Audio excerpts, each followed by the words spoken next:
आज हम कोई भी अगर ज़्यादा रिटर्न वाली या अच्छी क्वालिटी की कंपनी खरीदने जाते हैं, जैसे हम कोलगेट खरीदने जाएं या हम नेस्ले खरीदने जाएं या हम मिल्लर ट्रैक्टर खरीदने जाएं, तो हमें हर चीज़ तकरीबन 10 टाइम्स अर्निंग से ऊपर मिलती है। 10 टाइम्स, 15 टाइम्स, 20, अच्छी कंपनी 10, 15, 20 टाइम्स अर्निंग से मिलती है। स्टॉक एक्सचेंज इस वक्त हमें लगता है जो हमारा अगले साल का अर्निंग्स का एस्टिमेट है, उसके हिसाब से कोई 8 टाइम्स अर्निंग्स के ऊपर मिलता है। और आज डिविडेंड यील्ड भी 10%। अच्छा बिजनेस वो बिजनेस होता है जो अपने कैपिटल के ऊपर ज्यादा रिटर्न बनाते हैं। मतलब एक्सपैंड करने के लिए या बिजनेस को बड़ा करने के लिए उसको कम से कम कैपिटल चाहिए। 2005-6 से लेके अभी तक पीएसएक्स ने एडिशनल रेवेन्यू स्ट्रीम्स डेवलप की हैं और उन एडिशनल रेवेन्यू स्ट्रीम्स की वजह से काफी स्टेबल एक अर्निंग्स हो गई। पिछले महीने इंडिया में 4.3 मिलियन अकाउंट्स खुले हैं स्टॉक मार्केट के रिजर्व, और हमारे यहाँ कोई 8,900 खोले। हमारे यहाँ 8,900 भी एक रिकॉर्ड नंबर के आसपास ही। 80% पोर्टफोलियो बनता है विद मेजर कन्विक्शन वाले स्टॉक्स, और 10-20% पोर्टफोलियो को बड़ा अच्छा नाम दिया, और वो था लेबोरेटरी। इंटरेस्ट रेट्स हमारी एक्सपेक्टेशन से बहुत ज़्यादा शार्पली गिर जाना और वॉल्यूम्स बहुत अचानक से बहुत तेज़ी से बढ़ जाना, ये भी एक रिस्क है कि आपने पोजीशन साइज छोटी ले ली और वॉल्यूम्स बहुत ज़्यादा बढ़ गए, तो ये भी एक रिस्क है। तो फिर पोजीशन साइज आपने लिया हुआ होगा, जो अभी अर्निंग्स आनी है, अगर वॉल्यूम बहुत ज़्यादा बढ़ जाएगा और आपने पोजीशन नहीं ली, तो वो भी एक रिस्क है।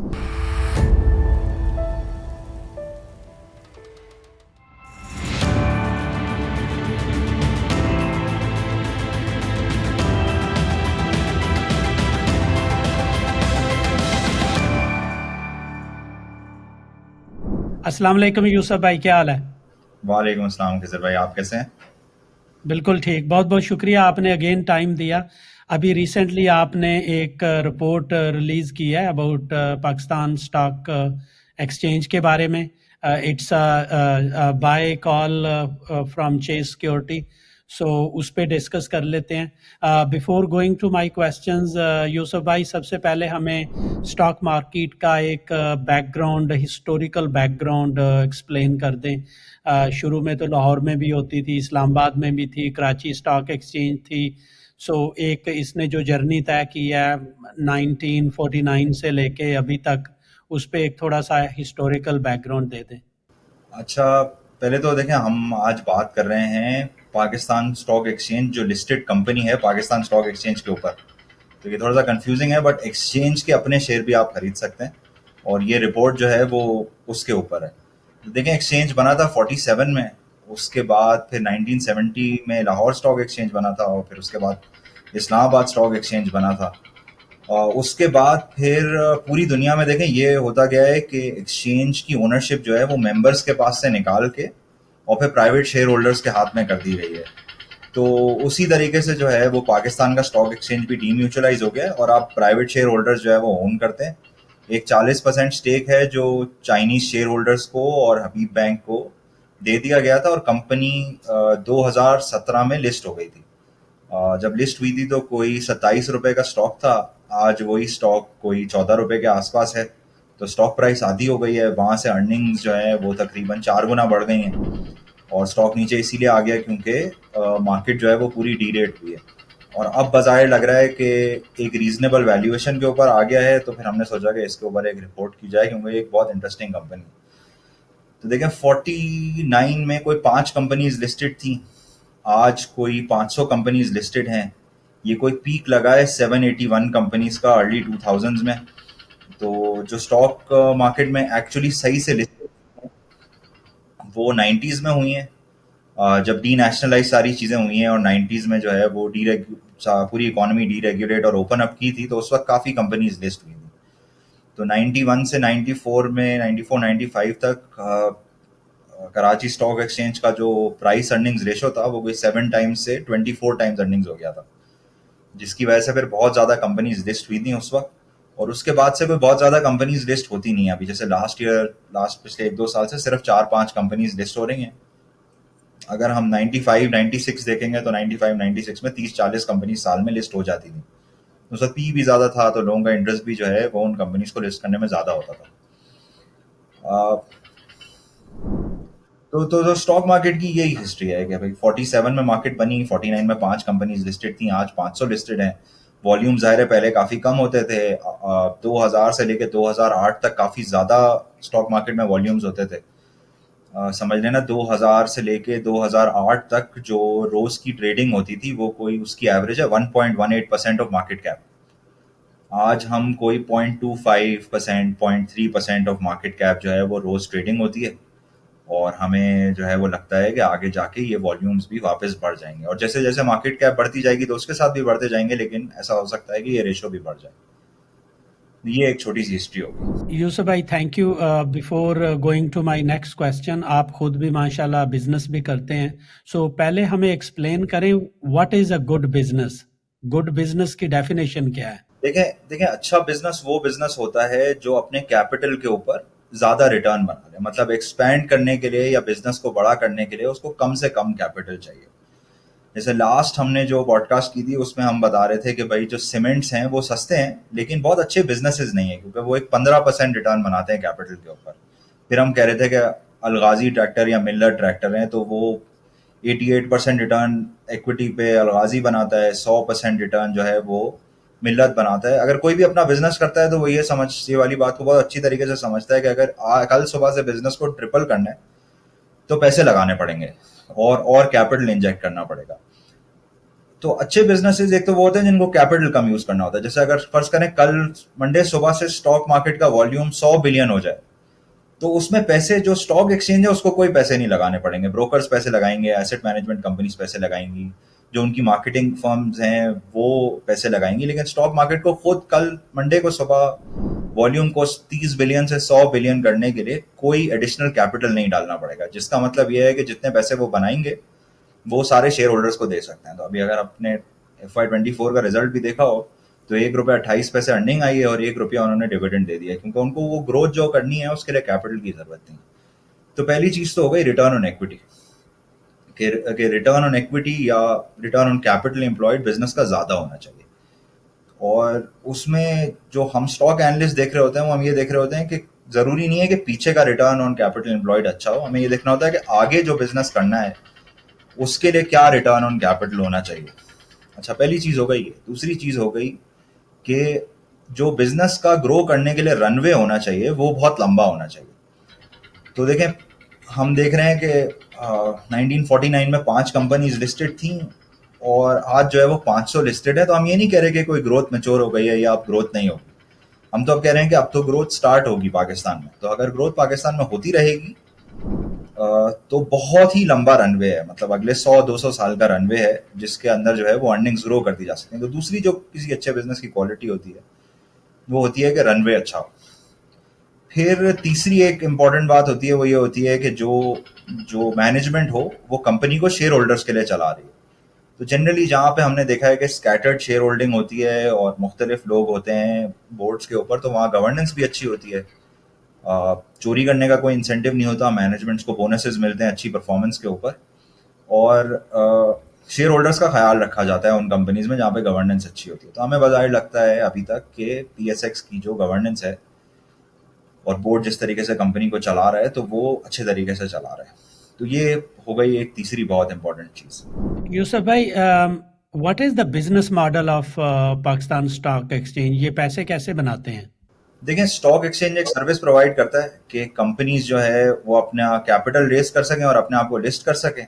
तो एक सर्विस तो ये हो गई कि कंपनीज को कैपिटल रेज हो जाए, सही। और जो स्पॉन्सर्स, ओरिजिनल स्पॉन्सर्स जिन्होंने वो कंपनी लगाई है, आ, वो उनके लिए वैल्यू अनलॉक हो सके। किसी को एग्जिट करना हो, किसी को कैपिटल रेज करना हो तो वो स्टॉक मार्केट के थ्रू हो सकता है। तो एक कस्टमर तो हो गया कि कंपनीज जो है ना वो एक कस्टमर है। दूसरा कस्टमर जो है वो इन्वेस्टर्स हैं और हम लोग हैं। तो एक्सचेंज जो है वो दो तरीके से जो है वो पैसे बनाता है। एक उन कंपनी से जो लिस्ट होती है उनसे पैसे लेता है, और दूसरा जो इन्वेस्टर्स जो इन्वेस्ट करते हैं उनसे पैसे लेता है। अब वो चाहे ब्रोकर के थ्रू हो या एसेट मैनेजमेंट कंपनी के थ्रू हो, लेकिन मेन दो कस्टमर हैं। एक कस्टमर है कंपनी, जिससे एक इनिशियल फीस लेता है एक्सचेंज जिस वक्त कोई कंपनी आती है लिस्ट कराने के लिए। फिर एक एनुअल फीस चार्ज करता है कि भाई हर साल आपकी कंपनी की मार्केट कैप जितनी बड़ी होगी उतनी ज़्यादा फीस चार्ज होगी।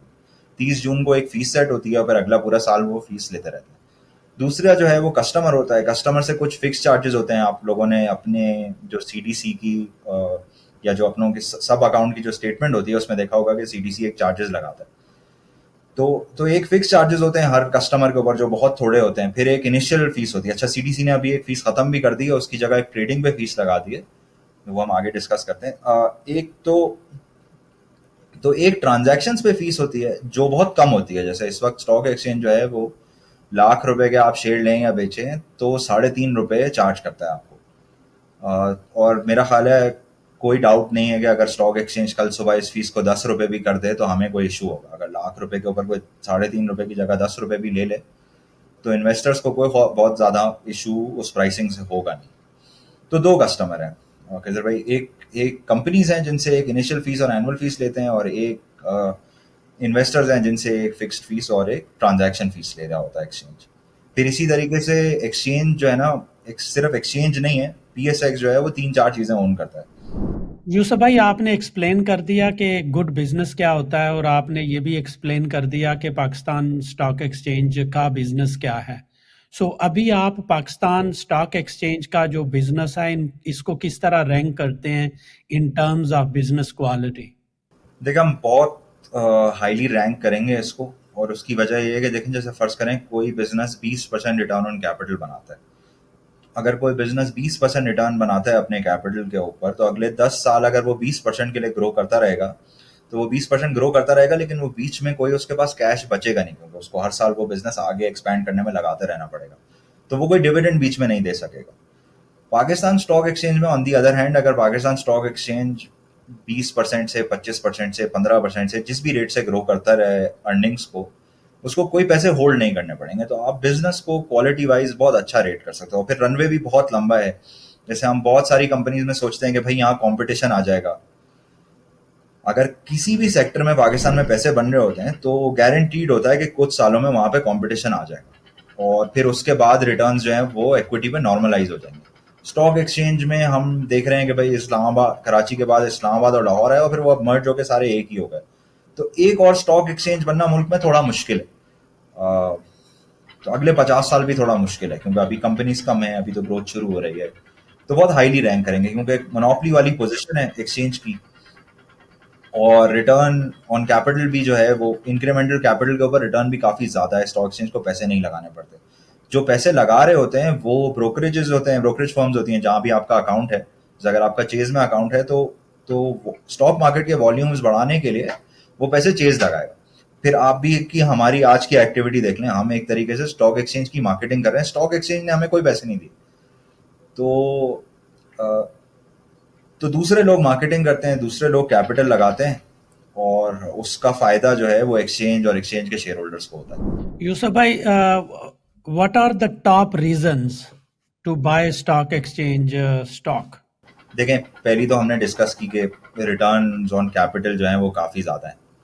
दूसरी जो है हो गई कि एक मोनोपोली वाली पोजीशन है, और कोई एक्सचेंज है नहीं, तो जितना काम जाना है वो एक्सचेंज को ही जाना है। फिर ये मोनोपोली पोजीशन होने की वजह से प्राइसिंग पावर है एक्सचेंज के पास, कि एक्सचेंज जो है वो बार बार प्राइस बढ़ाता रहता है। जैसे एक्सचेंज की जो एसोसिएटेड कंपनीज हैं और एक्सचेंज को, वो from time to time price बढ़ाते रहते हैं। तो कोई ट्रेडिंग पे तो प्राइस नहीं बढ़ाई है एक्सचेंज ने, लेकिन एनुअल फीस जो कंपनीज की है उसकी परसेंटेज पिछले 10-15 साल में कोई 13 टाइम्स से बढ़ गई है। तो होता क्या है कि 2008 के बाद क्रैश हुआ, तो आप अज्यूम करेंगे कि भाई अगर मार्केट क्रैश हो गई है तो अगले साल एनुअल फीस कम बननी चाहिए। लेकिन होता क्या है कि वो एनुअल फीस का फॉर्मूला ही चेंज कर देते हैं, जिससे एनुअल फीस जो है वो स्टेबल रहती है या बढ़ जाती है इवन आफ्टर मार्केट क्रैशेस। तो 2008 के बाद भी यही हुआ, 2017 के बाद भी यही हुआ, 2020 में जो कोविड है उसके बाद भी यही हुआ। तो एनुअल फीस जो है वो एक्सचेंज बढ़ाता रहता है। इसी तरीके से एनसीसीपीएल जो पीएसएक्स जिसका 50% ओन करता है, तो वो भी यही करता रहता है कि कभी ट्रांजैक्शन पे फीस बढ़ा दी, कभी कोई और फीस बढ़ा दी। तो इन कंपनीज के पास काफ़ी प्राइसिंग पावर है।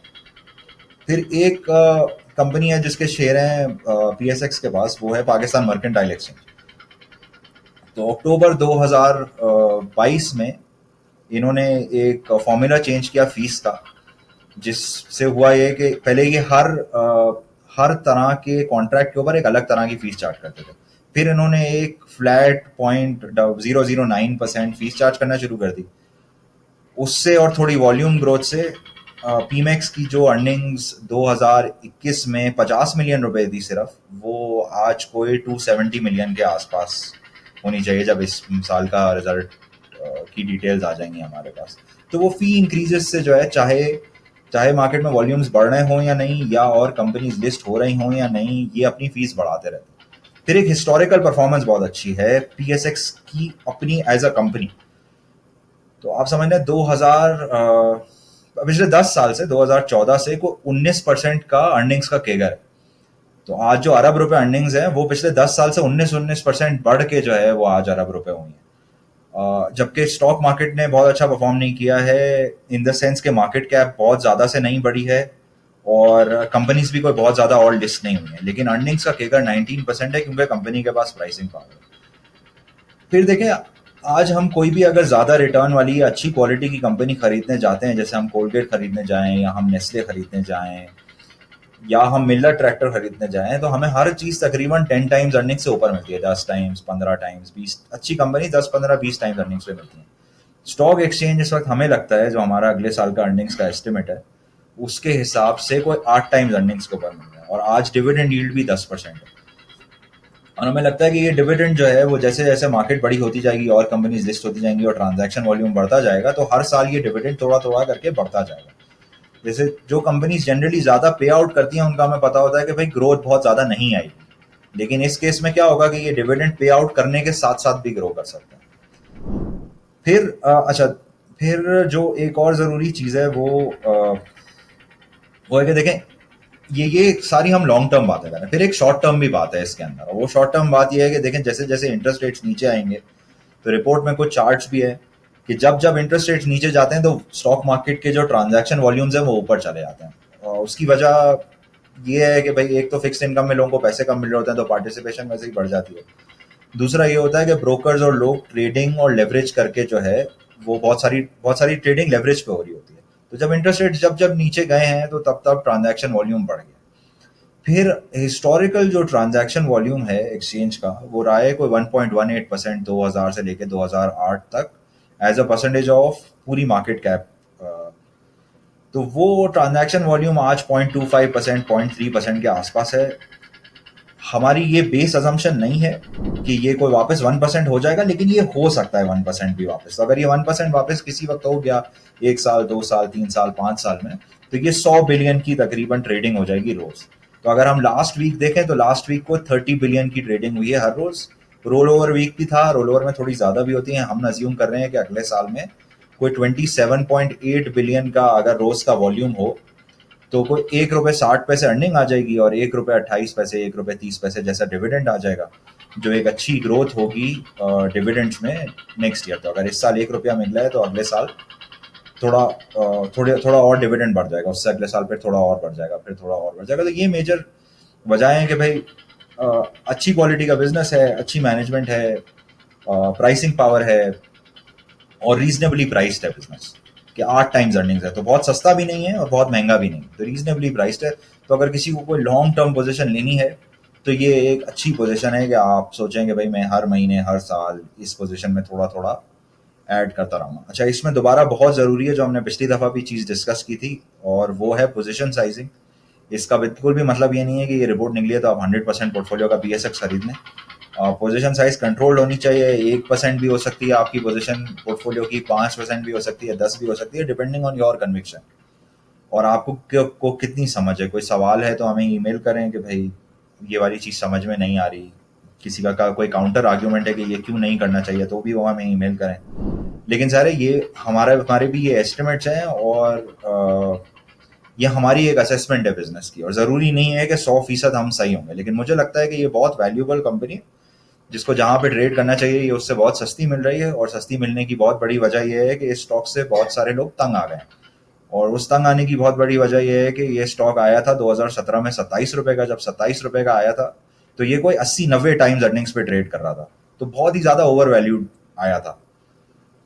और अब जो है वो स्टॉक प्राइस नीचे आती जा रही है और हर साल अर्निंग बढ़ती जाती है। तो अब मुझे लगता है कि ये एक इन्फ्लेक्शन पॉइंट है कि यहाँ से जो है अब शायद स्टॉक बढ़ना शुरू हो जाए सही से।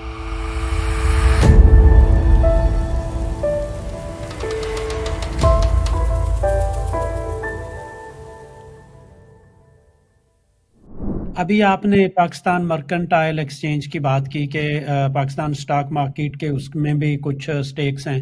इसके अलावा भी कुछ और कंपनीज हैं जहां पे स्टॉक मार्केट ओन करती है शेयर्स, पार्शली या फुली। कोई और भी रेवेन्यू स्ट्रीमलाइंस हैं एक्सचेंज की? देखें, एक तो स्टॉक एक्सचेंज तकरीबन 50% ओन करता है national clearing company of Pakistan limited का। ये है एनसीसीपीएल, ये जो क्लियरिंग होती है ट्रांजैक्शंस की, वो एनसीसीपीएल करता है, उसका 50% ओन करता है। और फिर सीडीसी का कोई 40%, ऑलमोस्ट 40% स्टेक ओन करता है। फिर एक कंपनी है जेसीआर वीआईएस, जो क्रेडिट रेटिंग पाकिस्तान में बहुत सारी कंपनी से करती है, तो उसका भी 12.5% स्टेक है। तो जो तो इन कंपनीज का भी जो प्रॉफिट होता है वो in the form of dividends जो है वो स्टॉक एक्सचेंज को मिल रहा होता है। जैसे एनसीसीपीएल को 86% पे आउट कर देता है, सीटीसी को आधे पैसे पे आउट कर देता है। पीमैक्स अभी कुछ पे आउट नहीं करता, क्योंकि पीमैक्स अभी पिछले सिर्फ 2 साल से प्रॉफिटेबल हुआ है, तो आगे जाके किसी वक्त पीमैक्स भी जो है वो स्टॉक एक्सचेंज को, और जेसीआर भी जो है वो स्टॉक मार्केट को पे आउट करना शुरू कर देगा। तो जेसीआर की जगह अगर आप पैकरा को देखेंगे, पैकरा के अभी शेयर्स नहीं ओन करता है पीएसएक्स, लेकिन पैकरा भी एक क्रेडिट रेटिंग एजेंसी जो 80-90% पे आउट कर देती है। तो हमें लगता है कि जेसीआर भी जब भी थोड़ा ज्यादा प्रॉफिटेबल होगा तो जेसीआर भी पूरी अर्निंग्स जो है वो पे आउट कर सकता है। लेकिन हमारी ये जो टारगेट प्राइस है और ये जो वैल्यूएशन है, इसमें पीमैक्स का और जेसीआर से जो अपसाइड है उसका कोई जिक्र नहीं है। हमने बहुत कंजर्वेटिव रहने की कोशिश की है। तो ये पीमैक्स और जेसीआर से अगर कोई डिविडेंड आगे आएगा तो वो स्टॉक हमारी वैल्यूएशन में बिल्ट इन नहीं है। अच्छा, अभी आपने थोड़ा-सा मेंशन किया था जो स्टॉक है पीएसएक्स का, उसने कैसे परफ़ॉर्म किया। हाइली ओवरवैल्यूड था, अभी काफ़ी पिवट पे शायद आ गया है। सो इसका थोड़ा-सा हमें हिस्टोरिकल बैकग्राउंड दे दें कि पीएसएक्स का जो स्टॉक है, इसने ओवर द इयर्स किस तरह परफ़ॉर्म किया? देखें, ओवर द इयर्स पीएसएक्स के स्टॉक ने अभी तक कोई बहुत अच्छा परफॉर्म नहीं किया है। 27 रुपए का स्टॉक था जब कंपनी डीम्यूचुअलाइज होकर लिस्ट हुई थी, वहां से फिर मार्केट क्रैश हो गई तो स्टॉक नीचे आ गया। फिर 2021 में जब वॉल्यूम्स वापस आए थे तो स्टॉक वापस अपनी जिस प्राइस के ऊपर आया था वहां पे वापस आ गया था। और फिर लास्ट ईयर तक स्टॉक वापस जो है वो 8-9 रुपए के ऊपर आ गया था, और अब थोड़ा सा वापस रिकवर करना शुरू हुआ है। लेकिन इस पूरे के बीच में होता क्या गया है कि कंपनी जो है वो एनुअल फीस बढ़ाती गई है। जो फिक्स चार्जेस हैं, फिक्स चार्जेस कंपनी से जो कंपनी चार्ज करती है, बाकी कुछ पीएसएक्स ने डेटा वेंडिंग स्टार्ट की है, और कुछ सर्विसेज हैं जिनका ट्रांजैक्शन वॉल्यूम से ताल्लुक नहीं है, तो वो फीस जो है ना वो बढ़ती गई। 2005-2006 में जब 50-60 अरब रुपए का मार्केट में काम होता था, तो कोई पीएसएक्स के रेवेन्यू का 80% और ट्रेडिंग से आता था। अब इस वक्त लास्ट ईयर जो है वो कोई 17-18% के आसपास चला गया। अब अगर वॉल्यूम्स वापस ऊपर चले जाते हैं तो वो चला जाएगा वापस ऊपर परसेंटेज। बट इस पूरे के बीच में, इस 2005-6 से लेके अभी तक पीएसएक्स ने एडिशनल रेवेन्यू स्ट्रीम्स डेवलप किए, और उन एडिशनल रेवेन्यू स्ट्रीम्स की वजह से काफी स्टेबल एक अर्निंग्स हो गई हैं। तो अब अगर आज वॉल्यूम, हमने एक सेंसिटिविटी टेबल भी डाला हुआ है, तो आज अगर वॉल्यूम्स वापस 15 बिलियन या 20 बिलियन पे चले जाते हैं तो अर्निंग्स में डिक्लाइन उतना बड़ा नहीं आएगा। तो अर्निंग्स वापस 1 रुपए हो जाएंगी, शायद 80 पैसे डिविडेंड आना शुरू हो जाए। तो जो एक डाउन साइड है और एक जो रिस्क है बहुत बड़ा, वो ये है कि मार्केट में वापस वॉल्यूम्स होना बंद हो जाए। मार्केट में वापस वॉल्यूम्स होना बंद हो जाएंगे तो ये डिविडेंड जो अभी 1 रुपया आया है, ये इससे थोड़ा गिर सकता है। बट अभी फिलहाल मार्केट रिकवर होती हुई लग रही है हमें, तो हमारा ख्याल है कि ये एक अच्छा एंट्री पॉइंट है पोजीशन बिल्ड करने के लिए। यूसुफ भाई, आजकल हर तरफ टेक्नोलॉजीज की बात हो रही है, एआई भी आ रही है इन्वेस्टिंग में। आ, बाहर की दुनिया में तो जो एप्स हैं या वो प्लेटफॉर्म्स हैं वो बहुत ही एडवांस हैं। अगर मैं फ्रॉम यूज़र एंड से देखूं तो पाकिस्तान स्टॉक मार्केट की जो ऐप है बहुत ही पुरानी है, और उसमें बल्कि आपको हर रोज़ उठ के स्टॉप लॉस लगाना पड़ता है, फ्राइडे को 2 दफ़ा लगाना पड़ता है। लेकिन हम सुन रहे थे पिछले कुछ सालों में, शायद 2022 में, कि इन्होंने कुछ चाइना से एक सॉफ्टवेयर लिया था। मेरी एक्सपेक्टेशन थी कि यूज़र एंड पे भी हमें कोई प्रोग्रेस नज़र आएगी, बेटर सिस्टम नज़र आएगा। बहुत सारे जब रिटेल इन्वेस्टर से बात होती है तो वो पीएसएक्स में इन्वेस्ट ही नहीं करते, क्योंकि उनको ये ऐप वगैरह इतनी अच्छी नहीं लगती। जबकि आप बाहर की दुनिया में देखें तो इतनी मॉडर्न ऐप हैं जिसमें आपको बहुत ज़्यादा जो एक रिस्क मैनेजमेंट है वो अच्छी हो जाती है।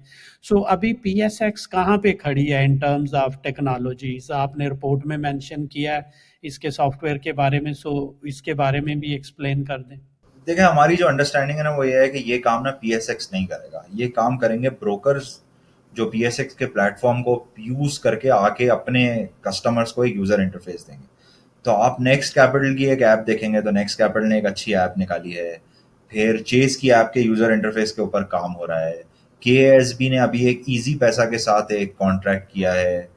तो देखें ऐप्स के ऊपर काम हो रहा है, किसी वक्त कोई एक ब्रोकर क्रैक करेगा और फिर बाकी सब कॉपी करेंगे। तो इंडिया में भी देखें क्या हुआ है। इंडिया में 2019 में कोई 19 मिलियन डीमैट अकाउंट्स थे, हम UIN बोलते हैं, वो डीमैट अकाउंट्स बोलते हैं। तो कोई 19 मिलियन अकाउंट्स थे और आज वो 171 मिलियन हो गए। तो पिछले महीने इंडिया में 4.3 मिलियन अकाउंट्स खोले हैं स्टॉक मार्केट के, खिजर भाई। और हमारे यहाँ कोई 8,900 खोले। हमारे यहाँ 8,900 भी एक रिकॉर्ड नंबर के आसपास ही है।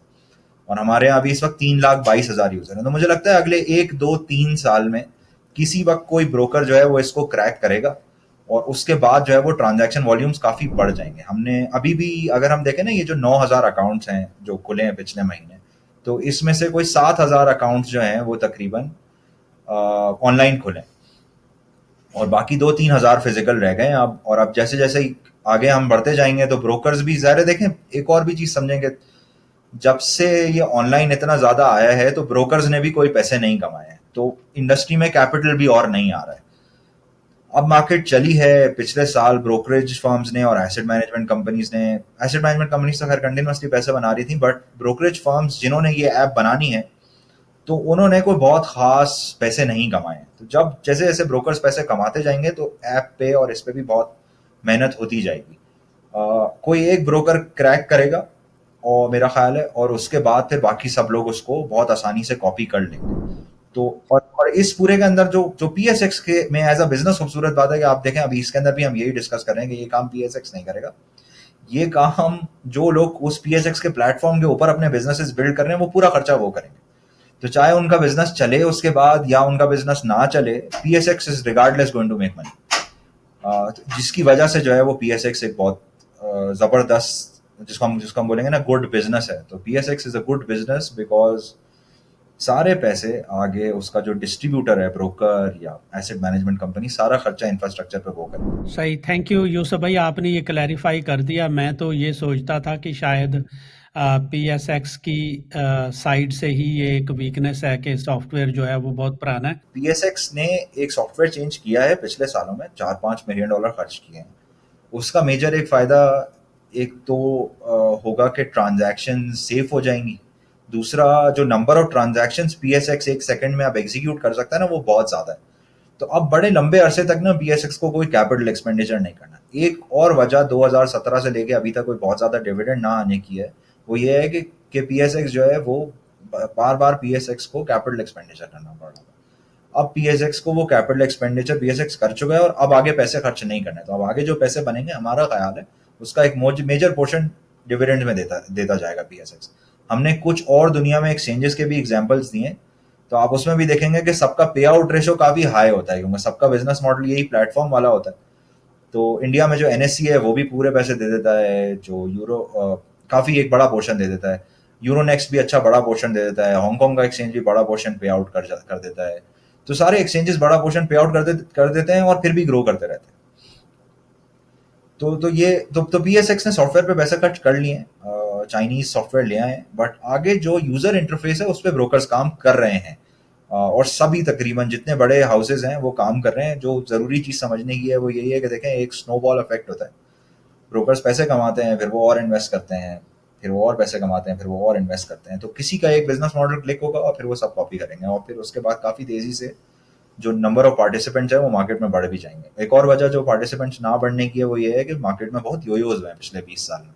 तो अगर थोड़ी सी इकोनॉमी स्टेबल रहेगी तो पार्टिसिपेशन वैसे ही बढ़ जाएगी and the exchange is going to make more money. Yusuf भाई, आपने डिविडेंड को मेंशन किया, तो PSX की क्या फिलॉसफी है अबाउट डिविडेंड पेइंग? जो लोग इसको बाय करते हैं, क्या इसको ग्रोथ स्टॉक समझें या कि इसको डिविडेंड पेइंग स्टॉक समझें? अच्छा देखें, इस कंपनी की स्टोरी में कमाल की बात यही है। देखें, नॉर्मली अगर कोई कंपनी डिविडेंड पेइंग होती है ना तो वो ग्रो नहीं कर पाती है। तो अगर कंपनी बहुत ज्यादा अपने जो पैसे कमाए हैं उसका बहुत बड़ा हिस्सा पे आउट कर दे तो वो ग्रो नहीं कर पाती है। लेकिन ये जो प्लेटफॉर्म बिजनेसेस होते हैं, इनका फायदा ये होता है कि ये पूरे पैसे पे आउट भी कर सकते हैं, पूरे तो नहीं। तब वैसे अभी PSX में देखें, अभी एक ही डिविडेंड आया है मेजर, और वो FY24 का था जिसमें दे paid out 78% of their earnings. हमें लगता है कि ये आगे भी कंटिन्यू कर सकते हैं, 78-80% ऑफ देयर अर्निंग्स ये पे आउट कर सकते हैं और फिर भी ग्रो कर सकते हैं regardless of not retaining earnings. तो ये पैसे रोके बगैर आगे करते रह सकते हैं क्योंकि बिजनेस मॉडल इस तरह का है। तो ये डिविडेंड स्टॉक भी है और ग्रोथ स्टॉक भी है। ये डिविडेंड स्टॉक इसलिए है क्योंकि अभी इस वक्त भी 10% यील्ड है, लेकिन कोई आर्ग्यू करेगा कि भाई दूसरे स्टॉक की 15% यील्ड है, तो भाई जिसकी 15% यील्ड है वो मोस्ट लाइकली अपनी अर्निंग्स का एक बहुत बड़ा हिस्सा पे कर रहा है और ग्रो नहीं कर सकेगा आगे। पीएसएक्स को वो इशू नहीं है। यूसुफ भाई, मेरा लास्ट क्वेश्चन है कि हमने सारी पॉजिटिव बातें कर ली, what are the buying triggers, कुछ इसके साथ रिस्क्स जो एसोसिएटेड हैं वो भी बता दें कि अगर कोई बाय करता है, इन्वेस्ट करता है, सो कौन से ऐसे रेड फ्लैग्स हैं जो कि कॉन्शियस रहना चाहिए अबाउट हमें। देखें, एक रिस्क क्रिएट होता है पोर्टफोलियोज में पोर्टफोलियो कंस्ट्रक्शन से। पहला रिस्क है कि पोजीशन साइज कंट्रोल में होनी चाहिए। आपकी जितनी ज़्यादा समझ है और जितनी ज़्यादा कन्विक्शन है उसके हिसाब से पोजीशन साइज होनी चाहिए। और देखें, बुरे आउटकम्स हर स्टॉक में हो सकते हैं, हर कंपनी अचानक से बुरा परफॉर्म कर सकती है, तो पोजीशन साइज को कंट्रोल में रखें और अपनी कन्विक्शन और अपनी समझ के हिसाब से इस कंपनी के अंदर इन्वेस्ट करें। अभी मैं कुछ दिन पहले एक इंडियन इन्वेस्टर की वीडियो देख रहा था, तो वो एक बड़ा अच्छा कॉन्सेप्ट डिस्कस कर रहे थे जो अब मैं एक दोस्त के साथ डिस्कस कर रहा हूँ और हम काइंड ऑफ ये करते हैं अपने पोर्टफोलियोज में। तो देखिए, 80% पोर्टफोलियो बनता है विद मेजर कन्विक्शन वाले स्टॉक्स और 10-20% पोर्टफोलियो को बड़ा अच्छा नाम दिया और वो था लेबोरेटरी। तो हम भी अब यही करते हैं, कोई चीज़ समझ में आती है ना तो उसको पहले लेबोरेटरी में डाल देते हैं और जब कोई और पोजीशन बढ़ जाती है और ओवर वैल्यू लगती है तो फिर वापस लेबोरेटरी जाते हैं ढूंढने के लिए कि अच्छा इसमें से किस पोजीशन को बड़ा करना। तो एक ये भी तरीका हो सकता है सोचने का कि आप एक छोटी सी पोजीशन ले लें और उसके बाद फिर आप काम करें, रिसर्च करें, जब आपको कंप्लीटली समझ में आ जाए तो फिर आप पोजीशन का साइज बढ़ा लें। तो आप लेबोरेटरी में भी डाला जा सकता है। रिस्क देखें, एक रिस्क तो ये है कि ट्रांजैक्शन वॉल्यूम वापस कम हो जाए। हम एक अजम्पशन है हमारी कि वॉल्यूम्स 27.8 बिलियन रुपीज रोज के हो जाएंगे। पिछले पूरे हफ्ते का वॉल्यूम था जिस वक्त हम आज ये रिकॉर्ड कर रहे हैं, तो पिछले पूरे हफ्ते का वॉल्यूम 30 अरब से ज़्यादा का है। हमने एक सेंसिटिविटी बनाई हुई है कि 30 अरब के वॉल्यूम पे क्या होता है, 40 पे क्या होता है, 50 पे क्या होता है, 60 पे क्या होता है, 100 बिलियन पे क्या होता है, और हमने ये भी किया हुआ है कि 15 बिलियन पे क्या हो जाएगा या 20 बिलियन पे क्या हो जाएगा। तो उस अर्निंग के सेंसिटिविटी के टेबल को देखें आप आज की प्राइस के ऊपर क्या कंफर्टेबल होंगे उन अर्निंग्स के साथ। और देखें, ट्रांजैक्शन वॉल्यूम अगर इकोनॉमी खराब हो गई और मार्केट खराब हो गई दोबारा, तो ये एक बहुत बड़ा मेजर रिस्क है स्टॉक एक्सचेंज के लिए। ओवरऑल हमारी जो पिछली स्ट्रैटेजी रिपोर्ट थी उसमें भी हम यही कह रहे थे कि जब तक करंट अकाउंट कंट्रोल में है और आईएमएफ प्रोग्राम है, तो आईएमएफ प्रोग्राम के पहले 3 साल में जनरली इकोनॉमी सही रहती है, तो हमें वो रिस्क कम लगता है। लेकिन वो रिस्क ऑफ कोर्स है, पाकिस्तान है, गवर्नमेंट कभी भी स्पेंडिंग बहुत ज़्यादा शुरू कर देती है। तो देखें, इंटरेस्ट रेट्स हमारी एक्सपेक्टेशन से बहुत ज़्यादा शार्पली गिर जाना और वॉल्यूम्स बहुत अचानक से बहुत तेज़ी से बढ़ जाना, ये भी एक रिस्क है कि आपने पोजीशन साइज छोटी ले ली और वॉल्यूम्स बहुत ज़्यादा बढ़ गए, तो ये भी एक रिस्क है। तो फिर पोजीशन साइज आपने लिया हुआ होगा, जो अभी अर्निंग्स आनी है, अगर वॉल्यूम बहुत ज़्यादा बढ़ जाएगा और आपने पोजीशन नहीं ली तो वो भी एक रिस्क है। दूसरी साइड पे ये रिस्क है कि हमारी एक्सपेक्टेशन से कम वॉल्यूम्स आ जाएं तो अर्निंग्स भी कम आ जाएं। एक रिस्क है कि पीएसएक्स की मैनेजमेंट अचानक से डिसाइड करे कि हमें जो है ना वो कोई कैपेक्स करना है और वो कोई बहुत बड़ा कैपिटल एक्सपेंडिचर स्टार्ट कर दें, जो अभी मुझे नहीं लग रहा कि कोई कैपेक्स होगा, बट जाहिर है ये एक रिस्क है। और मैनेजमेंट जो है वो उतना बड़ा डिविडेंड पे आउट ना करे, तो ये एक और रिस्क है। फिर है कि भाई स्टॉक मार्केट में इंटरेस्ट ना है। अब मेरा ख्याल है वैसे ही पाकिस्तान में सिर्फ 3,22,000 अकाउंट्स हैं, तो इन अकाउंट्स को कम हो जाना और पार्टिसिपेशन कम हो जाना बहुत मुश्किल है, बट ये ऑफकोर्स एक रिस्क है कि लोगों का इंटरेस्ट स्टॉक मार्केट में ना रहे। हमारी बेस अजम्पशन यही है कि 4-5 लिस्टिंग्स दोबारा होंगी। स्टॉक मार्केट में लिस्टिंग्स ज़्यादा हो सकती हैं और हमें ऐसा होता है कि अर्निंग्स अंडर एस्टिमेट कर रहे हो, ऐसा होता है वो 4 लिस्टिंग्स भी ना हो और हम ओवर एस्टिमेट कर रहे हो अर्निंग्स, तो ये भी एक रिस्क है। फिर गवर्नमेंट जो है वो कुछ सुकूक्स इशू कर रही है एक्सचेंज के ऊपर, उसका हमने एक बेस नंबर अज्यूम किया हुआ है कि भाई उससे कुछ अर्निंग्स आएंगी।